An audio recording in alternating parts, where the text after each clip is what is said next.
Estamos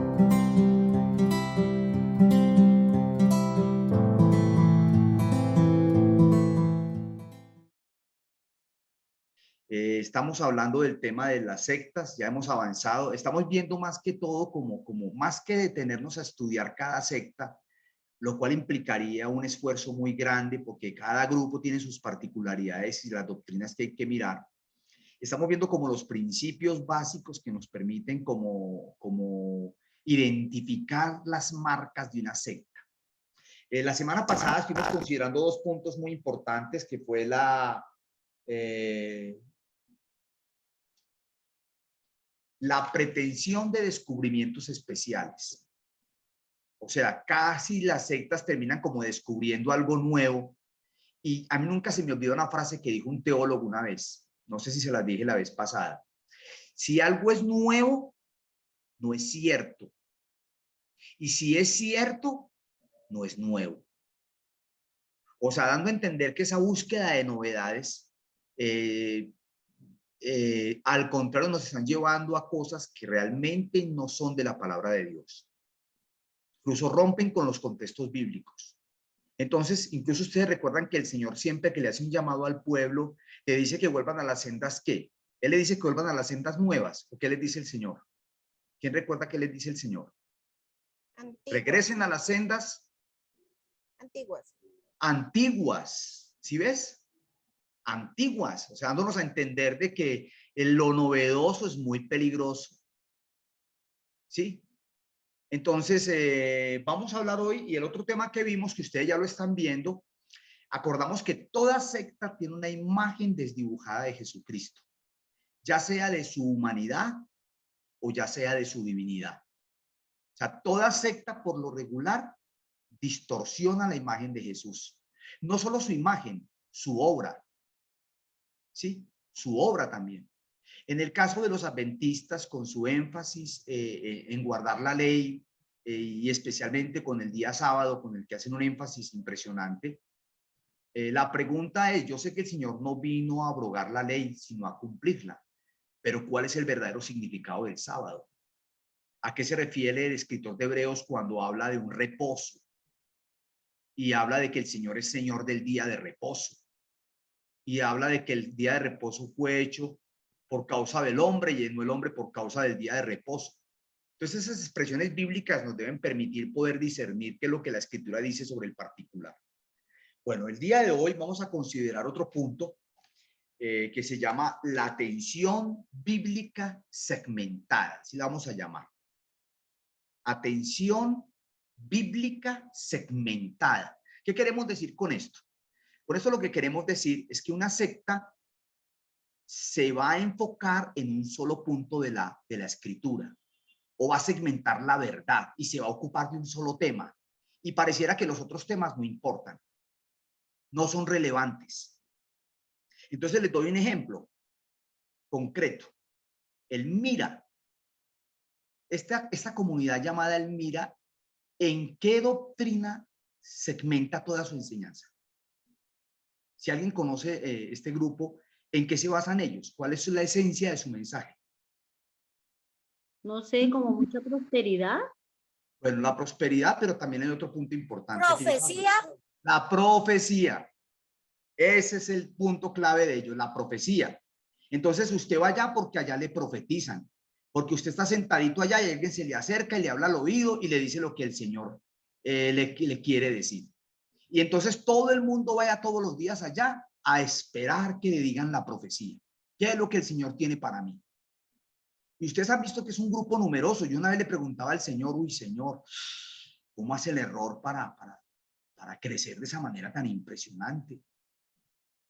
Porque la verdad no es atractiva, porque es más fácil predicar una enseñanza desfigurada de tu palabra y atraer multitudes. Por ejemplo, miren ustedes cómo se llenan las comunidades que hacen énfasis en el evangelio de la prosperidad. Y la gente va y es feliz y le hablan lo que quiere escuchar. Pero cuando usted empieza a enseñar las escrituras como ellas son, las escrituras incomodan. Las escrituras hablan a la conciencia. Las escrituras nos sacan de posiciones de confort, ¿sí? Entonces, la Escritura te habla de que el sufrimiento es una realidad para el cristiano, de que los que quieren vivir piadosamente van a sufrir, eso dice la Escritura.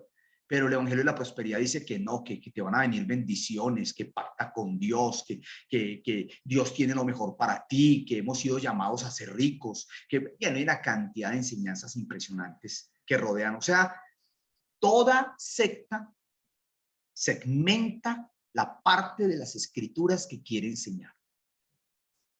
Yo voy a leer aquí un pedacito, vamos a leer primero unos versículos. Leamos segunda de Pedro,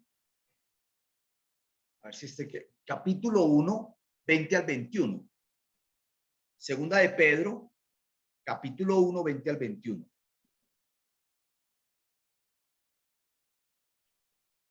¿Qué dice, por favor? Yo voy a tomar la Biblia acá. Dame un minutito, por favor. Alguien que lo lea, bien pueda, con toda confianza.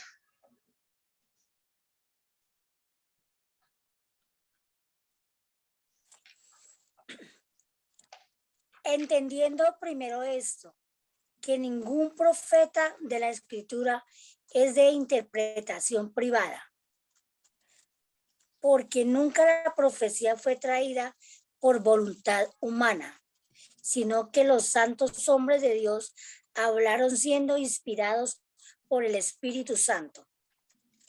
Muy bien. Entonces mira que ese pasaje nos enfatiza que la Escritura no es de interpretación, ¿qué? Humana. Eso, y privada. ¿Qué quiere decir privada? Humana y privada. ¿Y qué querrá decir cuando dice que la Escritura no es de interpretación privada? O sea, personal. O sea, Como personal. O sí, sea, como que si no fuera, es mi... como Siga, si siga. fuera para una sola persona. Exacto, como si yo quisiera interpretar la Biblia para mí mismo. Entonces está diciendo ahí, ojo, los profetas no hablaron por su propia cuenta. ¿Se acuerda que el Señor Jesús dijo una vez, el que habla por su propia cuenta, su propia gloria busca? Pero el que busca la gloria del que le envió, este es verdadero y no hay en él injusticia. El Señor Jesucristo no buscaba su propia gloria. Él buscaba la gloria del Padre. Y por eso constantemente hablaba del Padre. Constantemente el tema era el Padre, ¿cierto? Porque Él vino a revelarnos al Padre. A Dios nadie lo vio jamás. Dice Juan, el unigénito Hijo que está en el seno del Padre, Él lo ha dado a conocer. Muy bien. Y vamos a leer segunda de Pedro 3, 15 al 16. Segunda de Pedro, ahí más adelante. Segunda de Pedro 3, 15 al 16. ¿Qué dice? Ahí más adelantico.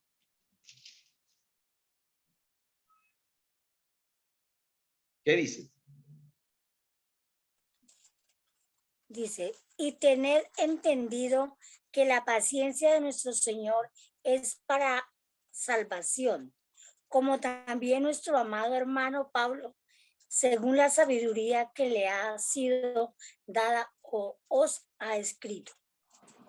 Casi en todas sus epístolas, hablando en ellas de estas cosas, entre las cuales hay algunas difíciles de entender, las cuales los indoctos e inconstantes tuercen, como también las otras escrituras, para su propia perdición. Entonces mira la advertencia que hace Pedro. Acordémonos que esta carta es la carta final del apóstol Pedro antes de morir.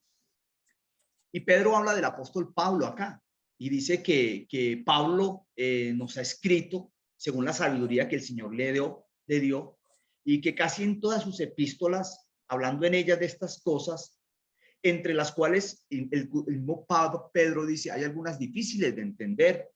¿Y qué hace la gente con esas que son difíciles de entender? Dice, las cuales los indoctos, dice ahí, e inconstantes tuercen, como también las otras escrituras. O sea, Pedro está comparando los escritos de Pablo con las escrituras del Antiguo Testamento y las está poniendo en el mismo lugar.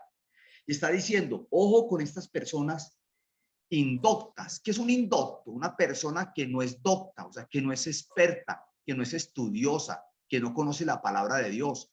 O como cuando la Biblia habla de los ancianos y le advierte a los hermanos diciéndole, no pongan a un neófito, no pongan a una persona nueva. O sea, ojo con lo que están haciendo. Entonces, los indoctos e inconstantes tuercen las escrituras. ¿Sí? Entonces, ya sabemos que una característica de las sectas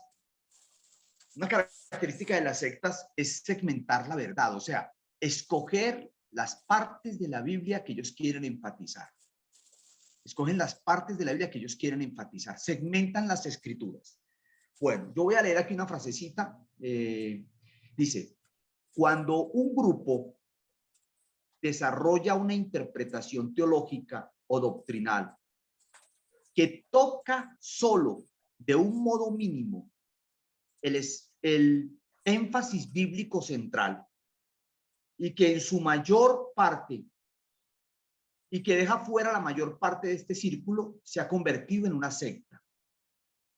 O sea, ha aislado segmentos de la Biblia del cuerpo total para hacer énfasis en ello. Bueno, yo quiero resaltar algo interesante y es un texto de las escrituras que conocemos nosotros, creo que está en 2 Timoteo, si no estoy mal, vamos a mirarlo también. 2 Timoteo creo que 1:10. Vamos a devolvernos un poquitico. Alguien que me lea 2 Timoteo 1:10. ¿Qué dice?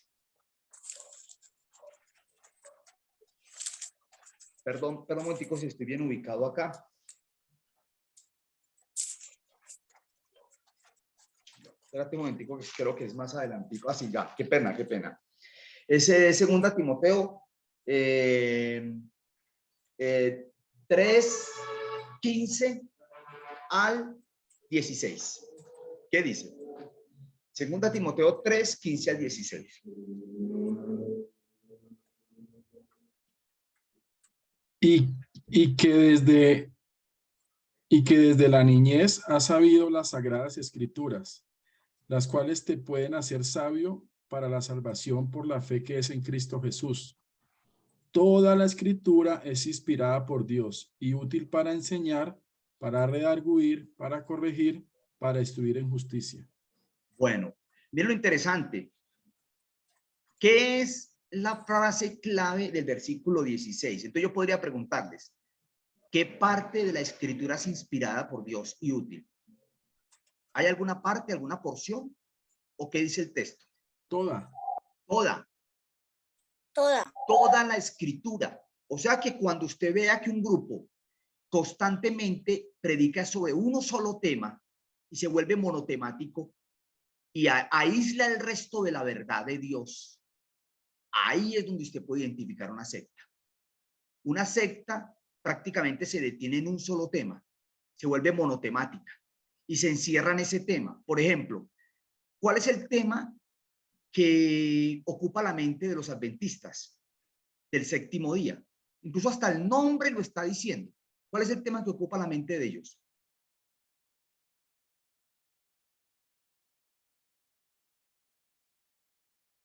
¿Qué dicen?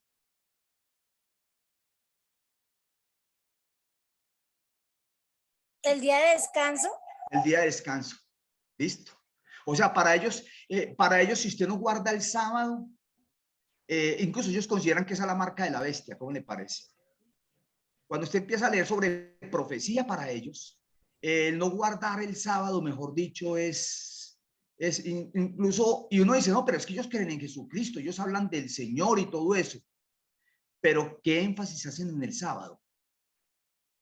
O sea, ¿cuál es el énfasis que ellos hacen en el sábado? Porque el sábado es tan importante.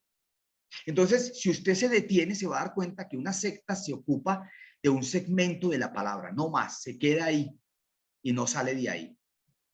Bueno, los mormones también tienen sus énfasis fuertes, ¿sí? Por ejemplo, para ellos el hecho de que ubiquen a Jesucristo en América Latina, que Jesucristo estuvo en América Latina y que visitó los Estados Unidos y cuentan una historia impresionante. Claro, esa es la historia que reivindica su existencia y la existencia de los nuevos profetas, e incluso de José Smith y de los profetas que hay hasta ahora. Incluso ellos también se han dividido en otros grupos más.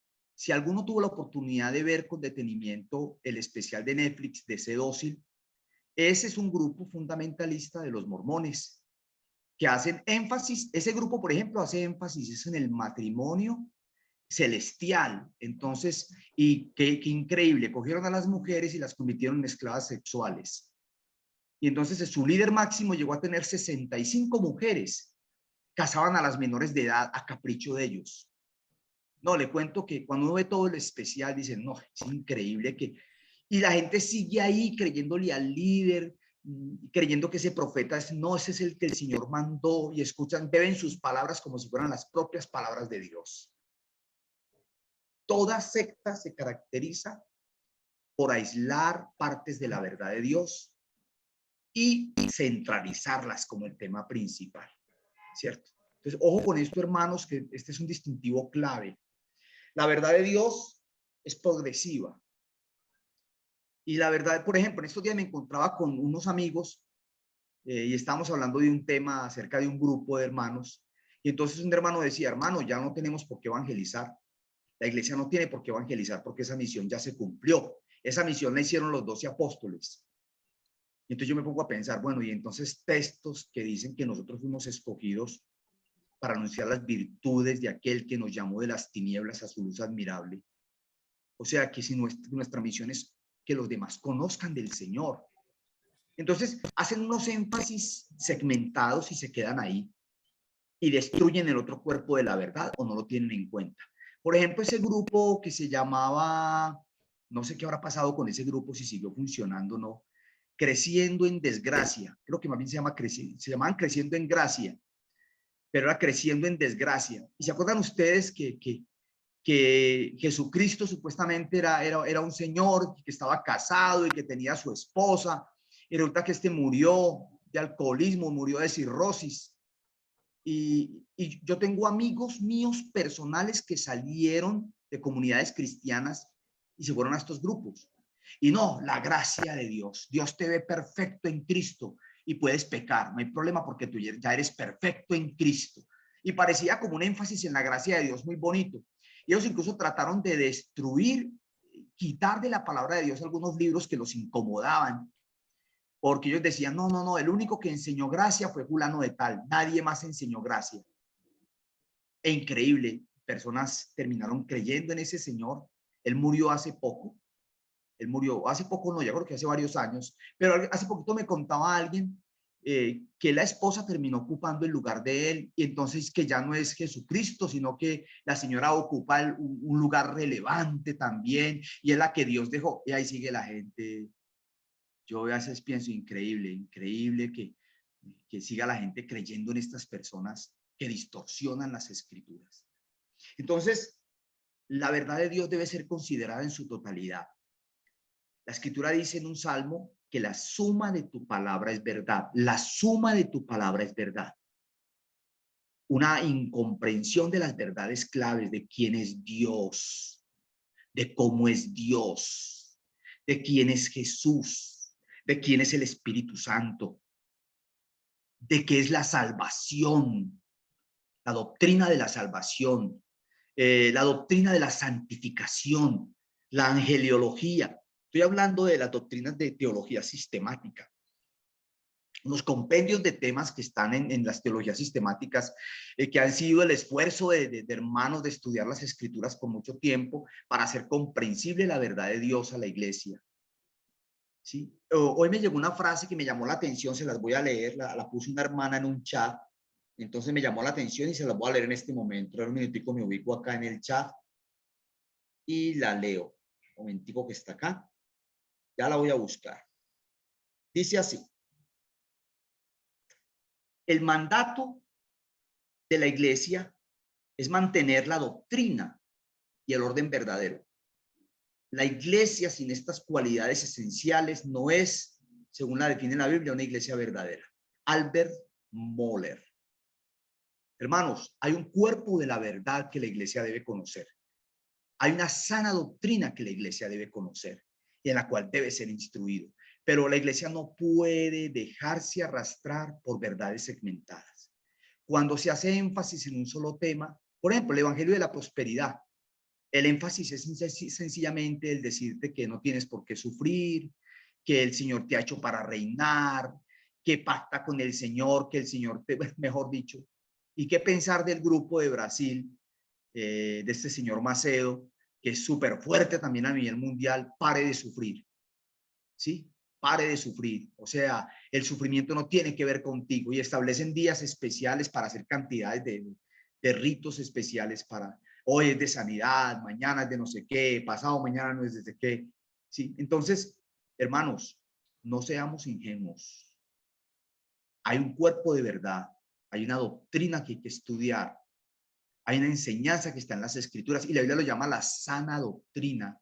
La palabra sana viene de la palabra higiene, accesia. Es una doctrina, y ojo, no es una doctrina simplemente intelectual. No, la verdadera doctrina produce un verdadero cambio en mi vida, una verdadera transformación. No es simplemente conocimiento, ¿sí? Pero la sana doctrina es fundamental. Incluso Pablo le hace énfasis a Timoteo: guarda el depósito que te hemos encomendado, ¿sí? Y este depósito es un cuerpo de verdad que hay que guardar con celo santo. Entonces, hermanos, queda claro que cuando un grupo empatiza un solo campo de la verdad y descuida el resto de la verdad, está en camino, si ya no es una secta. No sé si hay alguna pregunta en relación a este punto que acabo de tocar de la atención bíblica segmentada.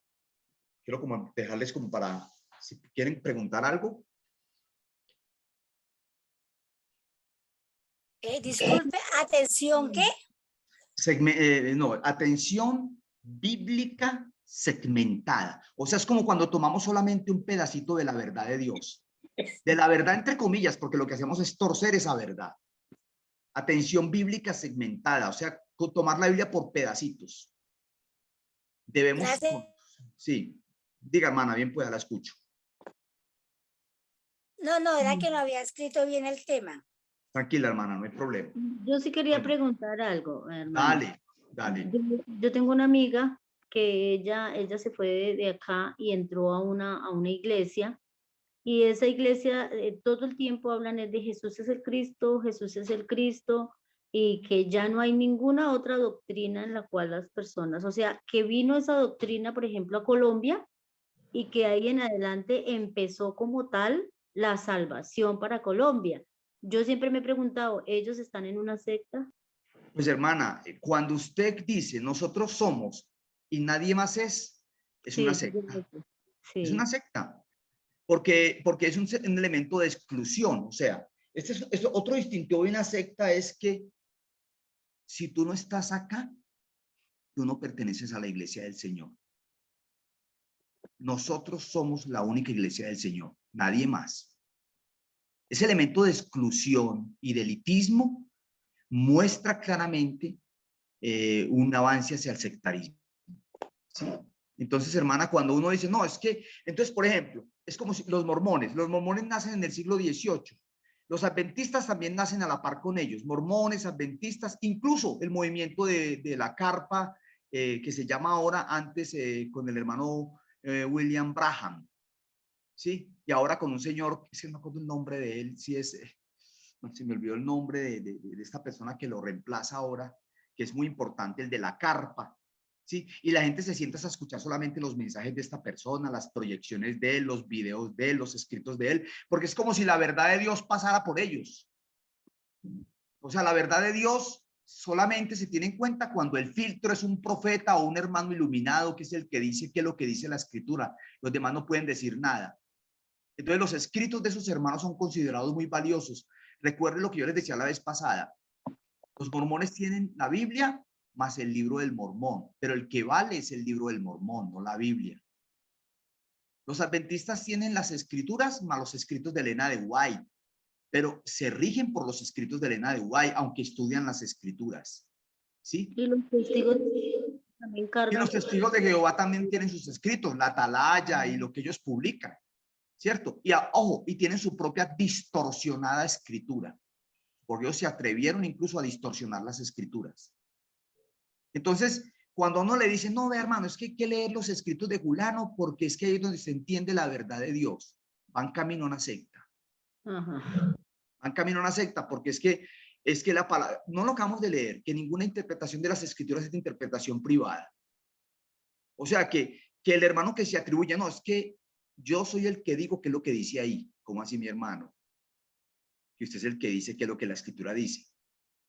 Por eso la palabra nos invita a leer las escrituras. Por eso la Iglesia Católica mantenía a la gente ajena, lejos de las escrituras. Porque la Iglesia Católica sabía el poder que tenía la palabra de Dios. Por eso daba las misas en latín y de espalda a la gente, para que la gente no entendiera. Y no, solamente la Iglesia y su cuerpo de sacerdotes pueden comprender realmente lo que dice la escritura. Y claro, entonces metieron una cantidad de tradiciones y de enseñanzas equivocadas, ¿sí? Culto a los muertos, culto a las reliquias, culto a María, oración a los santos y una cantidad de cosas, pero que como es la iglesia, y la iglesia, la verdad reposa en la iglesia. Cuando llega Martín Lutero, lo primero que hace es mostrar solo la escritura y nada más que la escritura. Y cuando el hombre vuelve a las escrituras y la lee con la sencillez con que está escrita y permite que el Espíritu Santo impacte en su corazón, ustedes se han dado cuenta de lo que la escritura es capaz de hacer. Entonces, hermanos, esto es muy importante. Atención bíblica segmentada, tomar la Biblia por partes, por segmentos de la verdad y hacer énfasis en esos segmentos como si fueran la verdad misma. Bueno, muy bien. No sé de pronto otra pregunta o otro comentario en relación a este punto.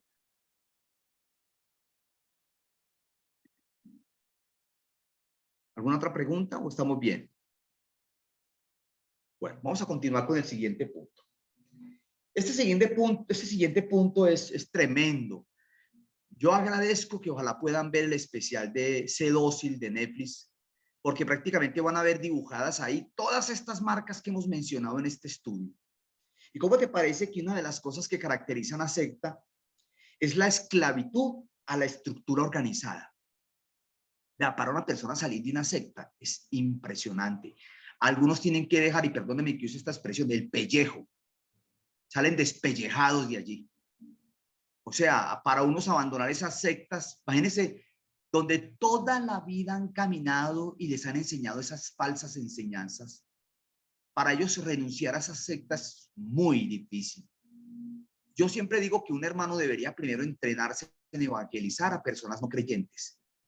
Después atreverse a evangelizar personas de las sectas, porque es que las personas de las sectas son muy diferentes a un creyente. Primero que todo, usted no tiene que despertarle interés por la religión porque lo tienen. Usted tampoco tiene que respetarles aprecio por las escrituras porque ellos bien o mal leen las escrituras, ¿sí? Entonces, llegar a una persona de una secta, eso lo vamos a hacer más adelante, es muy difícil. Requiere entrenamiento, requiere paciencia, mucho amor y mucha paciencia para poder alcanzar a estas personas. ¿Pueden ser salvas? Claro que sí. Pero no hay nada más complicado que una persona convencida en su propia opinión. Cuando una persona está convencida en su propia opinión, sáquela de ahí, ¿verdad? Se cerró, se echó candado, se echó seguro, unas 20 cadenas encima y va, tóquelo y ábrale esas llaves, ¿verdad? Es muy complicado. Se requiere mucha oración, mucha sabiduría de parte del Señor. Bueno, entonces la esclavitud de la estructura organizada. Sois de los nuestros. Es como si diéramos esa palabra, o sea, ustedes nos pertenecen. O sea, toman control de toda la vida de las personas. Y las personas terminan a merced de esos grupos. Permítanme leer aquí un pedacito. Voy a quitar las gafas porque no alcanzo a ver bien acá. Las sectas llevan a las personas a la esclavitud. Lo grave no es solamente la esclavitud doctrinal. Yo diría que lo que a mí me preocupa es la esclavitud psicológica y espiritual. No pueden abandonar esos grupos. Toda la vida los han sometido a esas falsas enseñanzas y no son capaces de salir de ahí. Juan 8, vamos a leer unos pasajes de las Escrituras, por favor. Si leemos, por favor, Juan 8:36, ¿qué dice? Juan 8:36. Alguien que me lea, por favor, Juan 8:36. ¿Qué dice?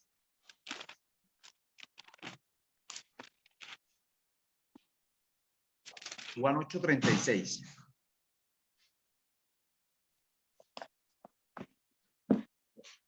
Así que 36 dice. Sí, Así que 8:36. si el Hijo os libertareis, seréis verdaderamente libres. Bueno, entonces aquí empezamos a compararlo con las palabras del Señor Jesús. Mira, mientras una secta te esclaviza, ¿a qué te lleva Jesucristo? A la libertad. A la libertad. O sea que si usted está en un grupo en el cual usted está totalmente anulado, donde a usted lo sumen en la esclavitud, y usted, mejor dicho, ha terminado a merced de ellos, porque usted es de ellos, es que usted no puede salir de acá porque usted sale de acá y usted no salía nada. Usted solamente tiene sentido si está en nuestro grupo, si pertenece a nuestro grupo. Entonces, qué diferente con lo del Señor Jesús, ¿no? A libertad os llamó el Señor, dice el apóstol. Bueno, no vamos a usar la libertad como una excusa para pecar, pero está claro que hemos sido llamados a la libertad. Otro pasaje que vamos a leer es 2 Corintios 3:17. 2 Corintios 3:17. ¿Qué dice 2 Corintios 3:17?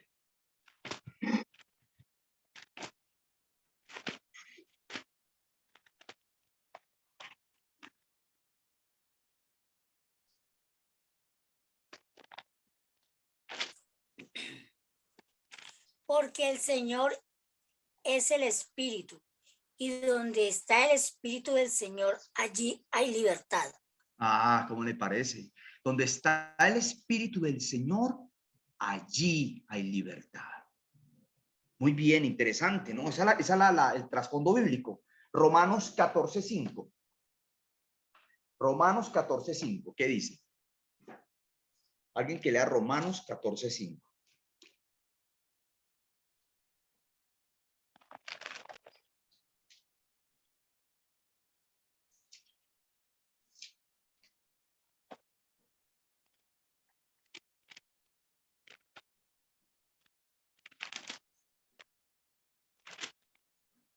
Uno hace diferencia entre día y día.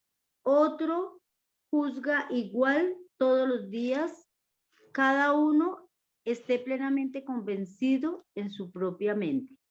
Entonces el apóstol Pablo está hablando en este pasaje de esas diferencias que hay entre los hermanos en cuanto a comida. Entonces Pablo dice, por ejemplo, si un hermano dice, no, yo no como sino verduras, y otro hermano dice, yo no como sino carnes, entonces dice que en esos asuntos un hermano no debe juzgar al otro. Dice, el que hace caso del día, lo hace para el Señor. Y el que no hace caso del día, para el Señor no lo hace. El que come, por decir algo, el que come verduras, para el Señor come, porque da gracias a Dios. Y el que no come, para el Señor no come y da gracias a Dios.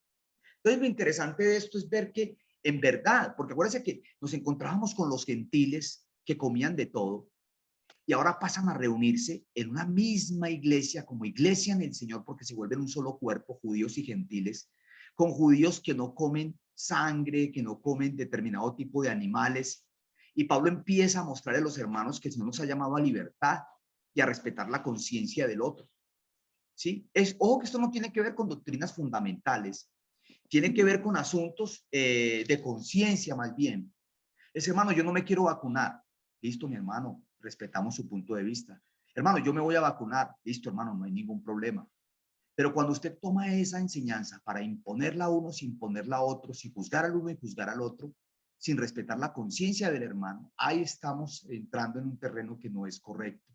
A libertad nos llamó el Señor. Bueno, el otro pasaje es 1 Corintios 7:23. 1 Corintios 7:23. ¿Qué dice?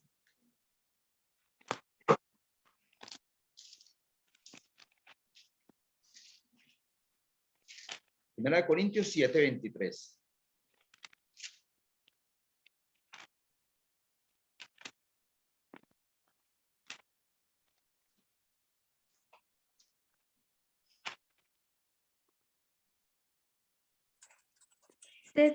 Por precio fuisteis comprados. No os hagáis esclavos de los hombres. Ah, qué interesante. En una secta, ¿usted se hace esclavo de quién?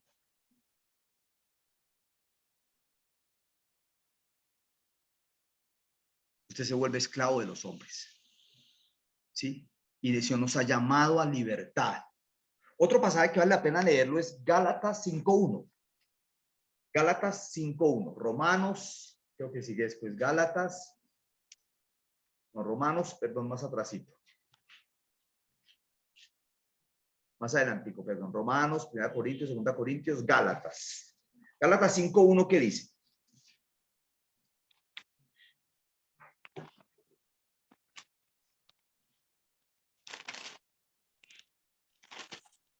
Estad pues firmes en la libertad con que Cristo nos hizo libres, y no estéis otra vez sujetos al yugo de esclavitud. Hermanos, ¿cuántos líderes imponen sobre sus hermanos sentencias condenatorias y ataduras para retenerlos? ¿Cuántas personas usan su autoridad para ejercer dominio y control y esclavitud sobre otros? Entonces, hermanos, ojo que ese es un distintivo de una secta. Cuando la libertad se pierde y cuando eres esclavo de la organización, algo no está bien, algo no está funcionando bien. Y debemos abrir los ojos frente a esa situación también. ¿Quiere decir esto que el cristiano puede hacer lo que le da la gana? No, todo me es lícito, mas no todo conviene. Todo me es lícito, mas yo no me dejaré dominar de ninguna cosa. Por ejemplo, hay cosas que en nuestra cultura son reprobables y en otras culturas son aceptables. Les doy un ejemplo. En nuestra cultura, el que un cristiano se tome una cerveza en público es mal visto. Pero, por ejemplo, usted va a España, usted va a Alemania, y usted encuentra que la cultura de la cerveza y el vino es para nosotros como la cultura del aguapanela o el café con leche. Esto no quiere decir que el cristiano entonces tiene la libertad de emborracharse. Eso no es lo que dice la escritura. Pero mire, lo que usted juzga en un país como que es altamente pecaminoso, en otro trasfondo cultural encuentra un significado distinto. Incluso en algunos países como Holanda, algunos hermanos fuman. Y uno podría pensar, uy, qué escándalo. No, no, sus hermanos están condenados. ¿Sí? Entonces, hermanos, es muy importante que tengamos en cuenta incluso que factores de tipo cultural, por eso Pablo está hablando de eso. Todo me es lícito, mas no todo conviene. Todo me es lícito, mas yo no me dejaré dominar de ninguna cosa. Hay un equilibrio, ¿sí? Un equilibrio entre las cosas, ¿cierto? Entonces, esto lo digo con mucho respeto, pero en los trasfondos culturales usted ve situaciones que de pronto le cuesta interpretar. Una vez estuvimos con un hermano de España, hijo de un gran misionero y muy reconocido en España, y resulta que estábamos en un evento de libreros en Melgar. Y resulta que el hermano estaba con otro escritor español muy, muy reconocido, un hermano muy buen escritor cristiano. Y entonces el hermano nos invitó a su habitación a que nos tomáramos un vino. No nos íbamos a emborrachar, nos íbamos a tomar una copita de vino y a conversar un rato. ¿Por qué nos invitó a su habitación? Él nos dijo, los invito a mi habitación porque no quiero afectar la conciencia de los colombianos, porque yo sé que en su cultura el tomarse un vino públicamente para algunos de ustedes es mal visto. Entonces, hermanos, para que ustedes entiendan que incluso hay trasfondos culturales y sobre eso debemos ser muy cuidadosos, ¿no? Pero esto es muy diferente a lo que estamos hablando de la esclavitud a la estructura organizada.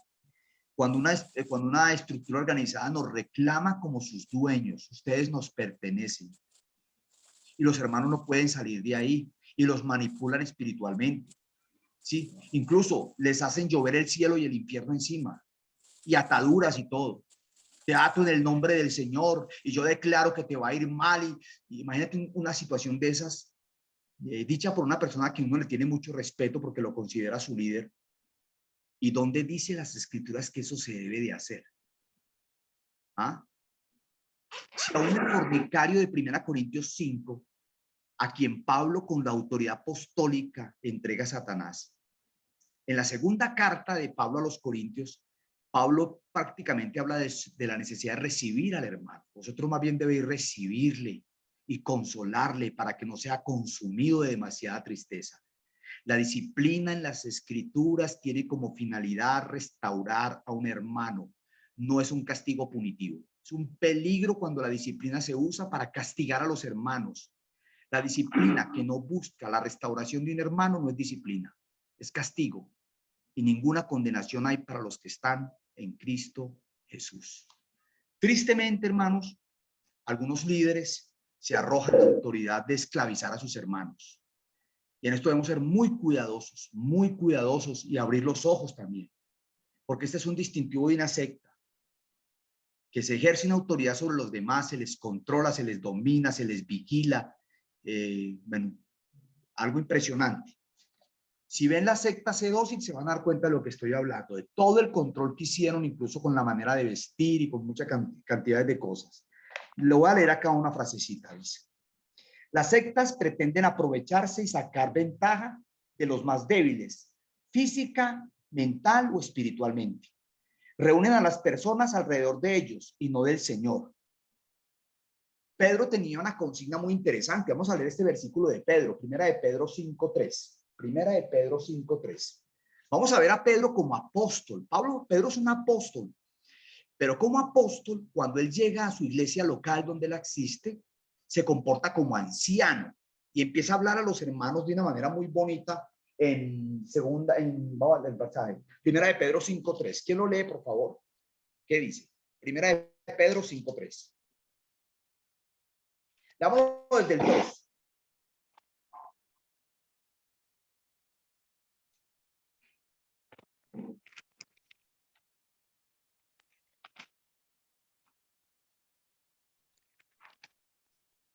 Dice, no como teniendo señorío. Hermana, hágame un favor, léalo desde el 1, por favor. Desde el 1. 1, 2 y 3. Del capítulo 5 de Primera de Pedro. Dice, ruego a los ancianos que estén entre vosotros, yo anciano también con ellos, y testigo de los padecimientos de Cristo, que soy también participante de la gloria que será revelada. Apacentad la grey de Dios que está entre vosotros, cuidando de ella, no por fuerza, sino voluntariamente, no por ganancia deshonesta, sino con ánimo pronto, no como teniendo señorío sobre los que están a vuestro cuidado, sino siendo ejemplo de la grey. Hasta el 3. Muy bien, hasta ahí, hasta el 3. Miren lo interesante.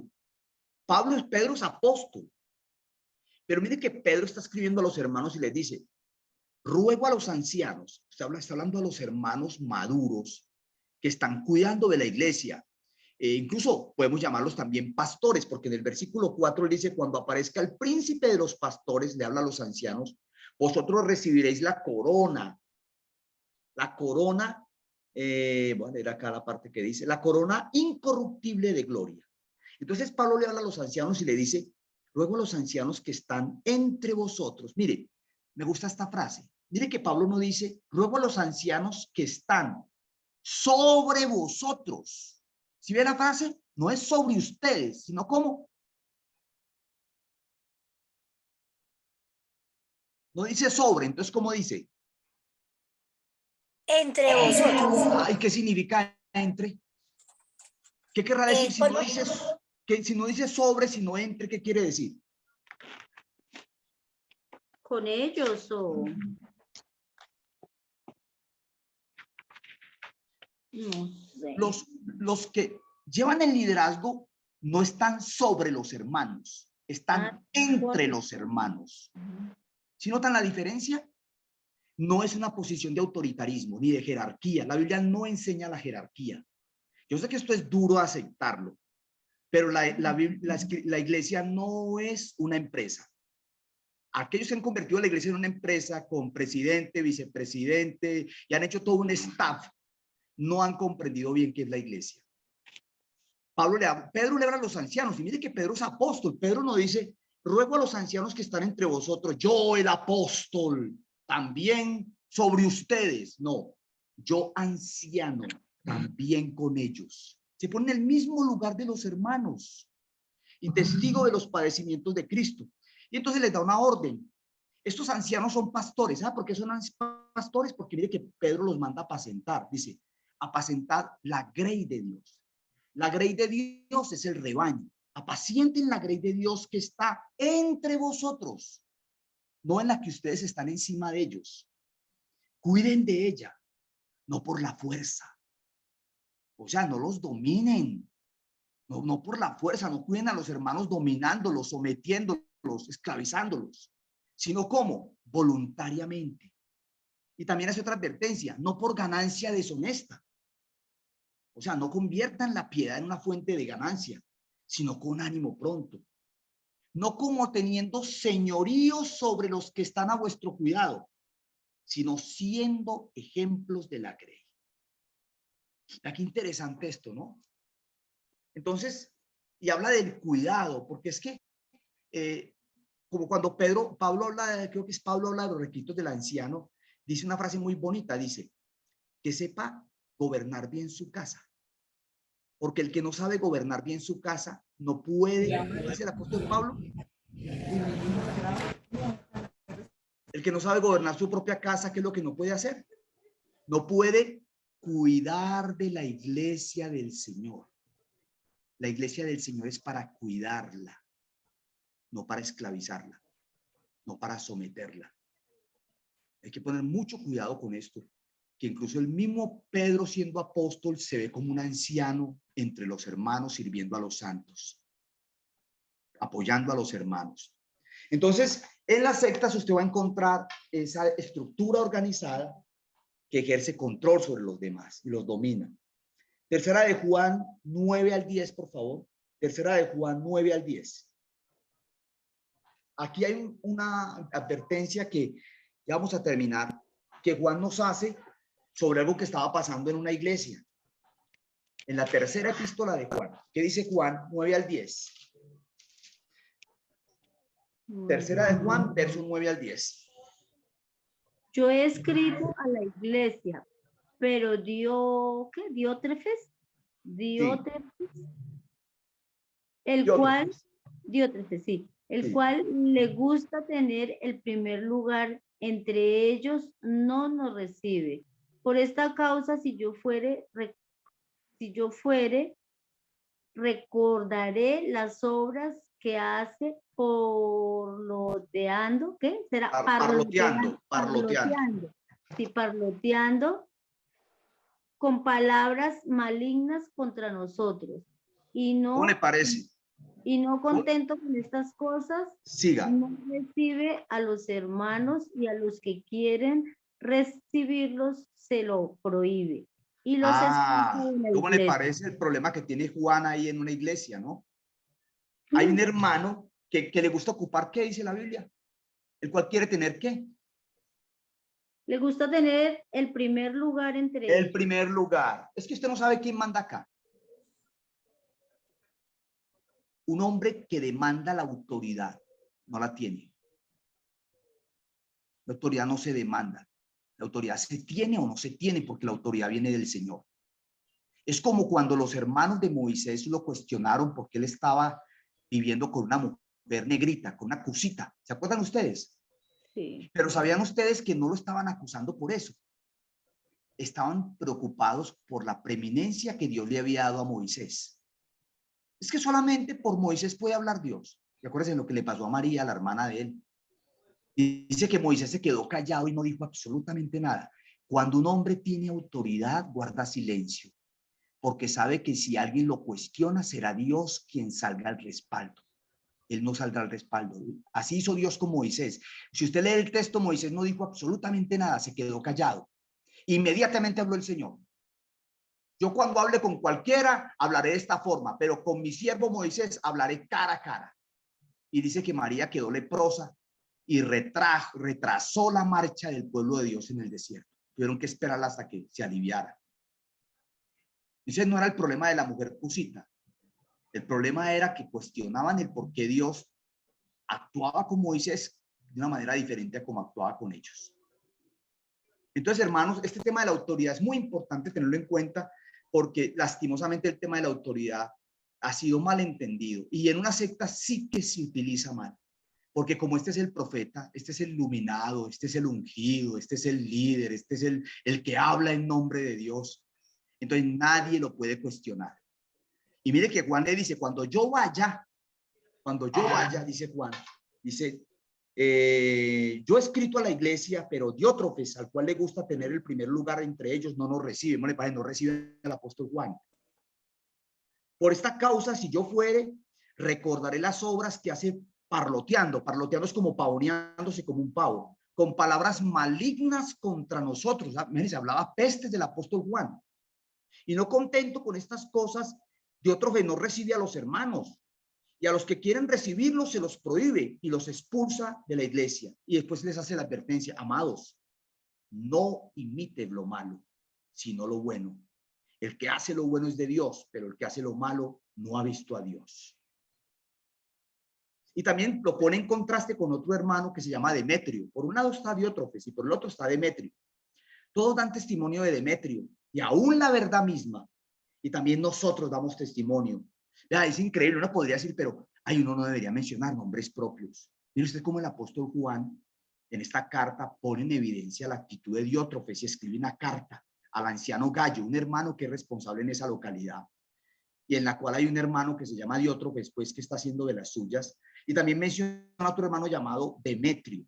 Entonces, hermanos, qué importante comprender el concepto de la autoridad.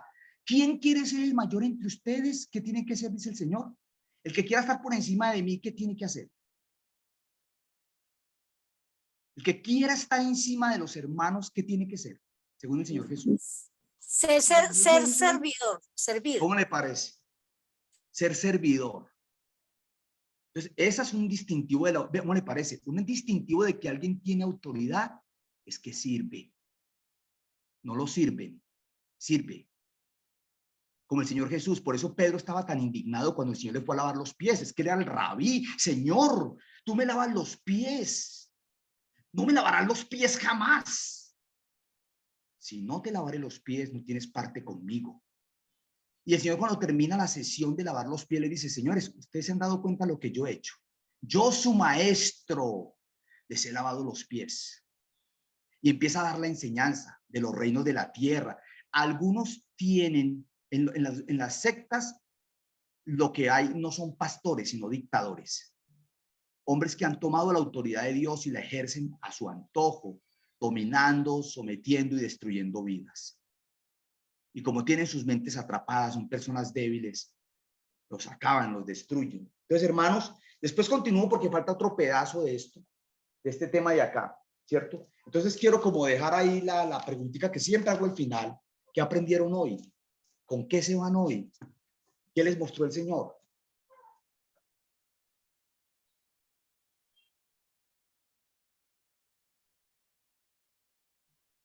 ¿Con qué se van hoy de esta enseñanza? Bueno, a mí personalmente me llamaba la atención un poco lo de, o sea, que un hombre que manda autoridad no la tiene. Me quedo con esa frase. Listo, hermana. Hay un librito que yo les recomiendo leer y se encuentra en internet. Se llama Perfil de 3 monarcas. Lo voy a escribir aquí en el chat. Vale la pena leerlo. Perfil de 3 monarcas. Es un libro cortico. Se encuentra en internet en PDF, Perfil de 3 monarcas, de Jen Edwards. Lo pueden leer y van a encontrar ahí algo muy interesante sobre cómo David comprendió que era la autoridad.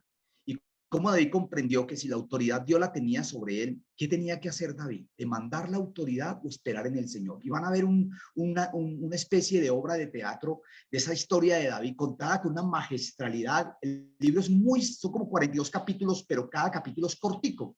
Usted, mejor dicho, empieza a leerlo y no lo deja de leer, pero tiene que leer todo. Bueno, ¿qué otra pregunta, por favor? ¿O qué otro comentario en relación con lo que aprendimos hoy?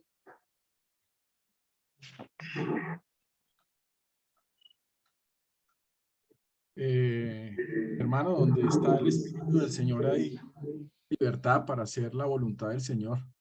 Y eso debe reinar en todo tiempo, tanto en nuestra relación como en la relación misma con la iglesia. Debe haber libertad y uno a veces coarta esa libertad con un comentario o con algo que no debe entregar.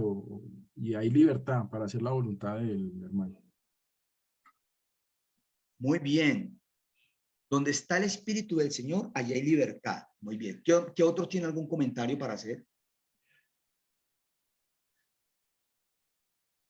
que las escrituras fueron inspiradas para todos. Lo que usted decía de que una persona de pronto se agarra de un versículo y lo pone como como verdad para esa persona, entonces ahí ya uno dice que es una secta, ¿no? Entonces la escritura inspirada para todos. Vilmar, a propósito que dice eso, acordémonos, por ejemplo, cómo los pentecostales hacen énfasis en el nombre de Jesús y cómo dicen que si alguien no es bautizado en el nombre de Jesús, ¿y sabe qué citan? Hechos 2:38. Es que Pedro dijo, arrepentíos y bautícese cada uno de vosotros en el nombre de Jesús y recibiréis perdón de pecados. Pero sabe que no entienden los otros contextos. Mateo 28, que bautizándolos en el nombre del Padre, del Hijo y del Espíritu Santo. Y no entienden que ese era un contexto para los judíos, porque los que se convirtieron ahí fueron solamente judíos, que creían en Dios, pero que no creían en Jesucristo como Dios. Entonces, esos énfasis en un solo versiculito, ¿sí? Hace que esa doctrina gire, la Pentecostal unida gira mucho en torno al nombre de Jesús o la unicidad, la doctrina de la unicidad, o sea, no de la Trinidad, sino de la unicidad, y sobre eso montan toda su estructura, ¿cierto? Entonces, hermanos, qué importante para nosotros tener un conocimiento amplio de la verdad. Bueno, hermanos, ya vamos avanzando, casi nos faltan por ahí unos 3 o 4 marcas de una secta para que terminemos el tema. Y pues les agradezco mucho su paciencia. Nos vemos la semana entrante, si Dios lo permite, vamos a hacer una oración cortica. Padre, te damos gracias por este tiempo delante de ti. Gracias porque la exposición de tus palabras alumbra. Gracias porque el conocer tu verdad nos hace libres. Gracias porque la suma de tu palabra es verdad, no un pedacito, no una parte, sino la suma completa de tu verdad. Ayúdanos a amar tu palabra y a meditar en ella día y noche, y que, como dice el escritor, en tu ley esté nuestra delicia y en tu ley meditemos de día y de noche. Gracias por este tiempo en Cristo Jesús. Amén y amén.